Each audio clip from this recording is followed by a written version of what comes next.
सिया का जन्म एक मध्यम वर्गीय संयुक्त परिवार में हुआ था। पिता 4 भाई थे, जिसमें से एक आध छोटी मोटी नौकरी करते थे, बाकी सब खेती पर ही निर्भर थे। सिया के पिता बीए पास यानी ग्रेजुएट थे।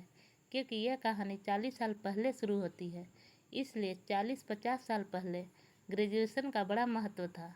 गांव में ग्रेजुएट लोग काफ़ी पढ़े लिखे में शुमार होते थे। अब क्योंकि उसके पिता ग्रेजुएट थे, तो उन्होंने छोटी मोटी नौकरी करना अपनी शान के खिलाफ समझा।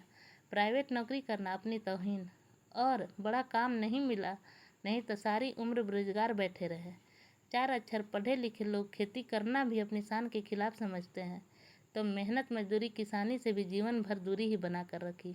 दूरी नहीं रखी तो अपनी पत्नी से, जिसके परिणाम स्वरूप 2-3 बच्चे भी थे। बड़ी बेटी रिया, छोटी बेटी सिया और एक लड़का अर्जुन। जब तक परिवार संयुक्त था तो दाल रोटी ठीक ठाक चल ही जाती थी। परिवार वाले खेती गृहस्थी करते थे, तो इनका भी उसमें गुजारा हो जाता था। तो किसी तरह गृहस्थी की गाड़ी खींच रही थी। हट्टा कट्टा शरीर होने के बावजूद जिंदगी भर बेकार बेरोजगार नकारे रहे। इसका खमियाजा उनके बीवी बच्चों को भुगतना पड़ा। जब तक पिताजी जीवित थे, थोड़ी मदद मिल जाती थी।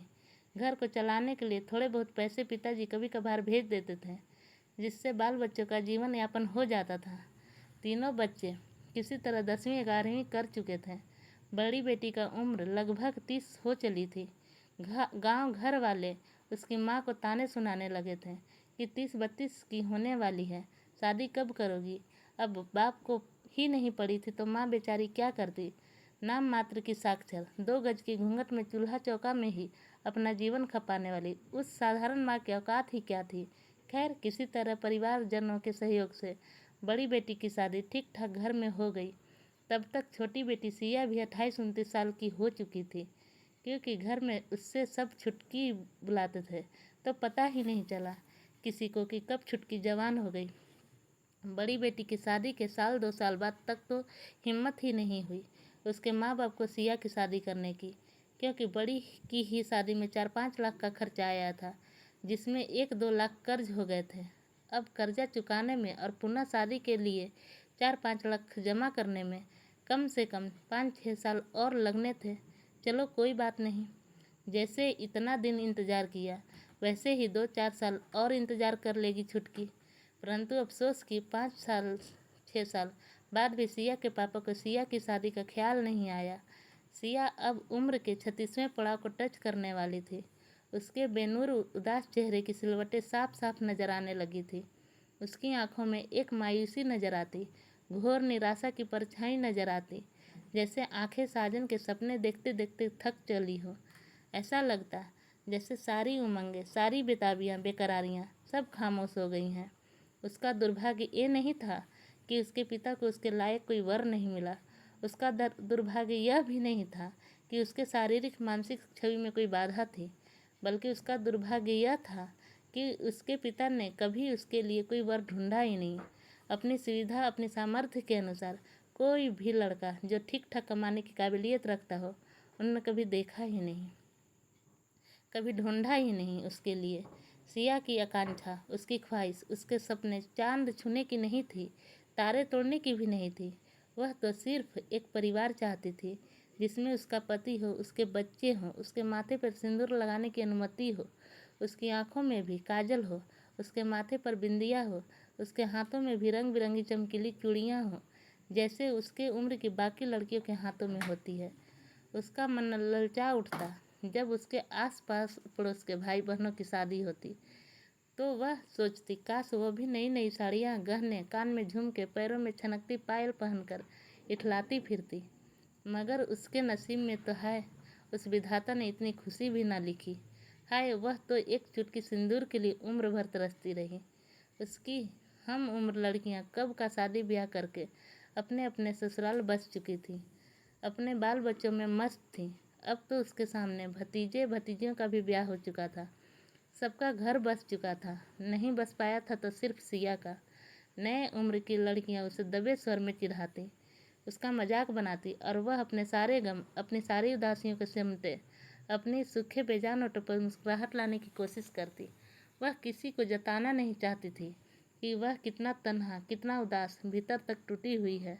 वह अक्सर सोचती कि वह तो ईश्वर की भक्ति में तल्लीन भी नहीं थी, उसे संसार से विरक्ति हो ऐसा भी नहीं था, फिर क्यों उसे बैरागी जीवन जीने पर मजबूर होना पड़ा। एक बिन ब्याही विधवा का जीवन जीने को मजबूर होना पड़ा। आखिर उसका कसूर क्या था? एक गरीब घर में जन्म लेना उसका कसूर था, या एक संवेदनहीन पिता के घर में, एक कर्तव्यहीन पिता के घर में जन्म लेना उसका कसूर था? इन्हीं सवालों के साथ वह आज भी बैठी थी, पिया मिलन की आस में। अपने बाप की पगड़ी को संभालें। निधि का भाई माधव भी अब जवान हो गया था। जैसे तैसे ग्रेजुएशन कंप्लीट कर एक दवाई कंपनी में MR यानी मेडिकल रिप्रेजेंटेटिव के तौर पर नौकरी मिल गई थी, जिससे घर की माली हालत थोड़ी सुधर गई थी। सिया भी बैठे बैठे हाथ पैर मारती रहती थी छोटी मोटी नौकरी के लिए। बहुत प्रयास करने पर एक निजी स्कूल में हिंदी टीचर की नौकरी मिल गई थी।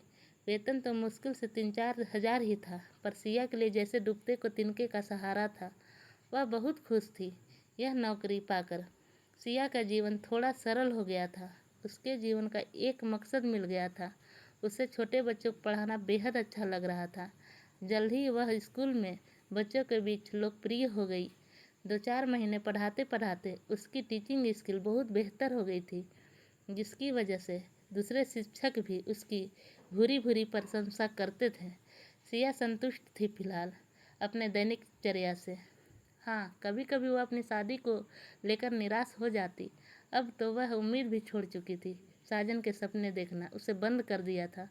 अब तो इसी बात से संतुष्ट थी कि उसे रोजी रोटी का एक छोटा सा जरिया मिल गया था। सिया के पिता अभी तक सो ही रहे थे, मतलब बेफिक्र ही थे। इधर अर्जुन के लिए भी इक्का दुक्का लड़की वाले पूछ रहे थे। सिया की माँ ने सोचा कि पहले अर्जुन की शादी कर लें, तो जो थोड़े बहुत दहेज मिल जाएंगे तो उससे सिया की शादी करने में सहायता मिल जाएगी। यह बात उन्होंने अपने पति को बताई। सिया के पापा इस बात के लिए राजी हो गए। फिर उन्होंने अर्जुन के लिए लड़की देखना शुरू कर दिया। एक दूर के रिश्तेदार की लड़की पूजा उन्हें पसंद आ गई। दहेज भी उन्होंने जितना मांगा वो लोग देने के लिए तैयार थे। पूजा 10वीं पास थी, देखने में ठीक ठाक ही थी, तो यह लोग शादी के लिए राजी हो गए। कुछ दिनों बाद हैसियत के हिसाब से अर्जुन और पूजा की शादी धूमधाम से संपन्न हो गई। सिया बहुत खुश थी कि उसके घर में नई नवेली भाभी आएंगी तो उसके घर की रौनक और बढ़ जाएगी। उसका भी दिल लगेगा। भाभी के साथ वह मिलजुल कर बड़े ही प्यार से रहेगी। शुरू शुरू में पूजा को सिया से कोई परेशानी नहीं हुई।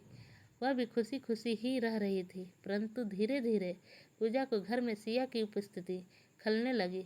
बात बेबात में पूजा सिया को ताने मारने लगी। कभी कभी हंसी मजाक के बहाने अपनी सास से पूछती कि दीदी कब तक यहाँ रहेंगी माँ जी? आपको नहीं लगता कि दीदी की उम्र हो गई है?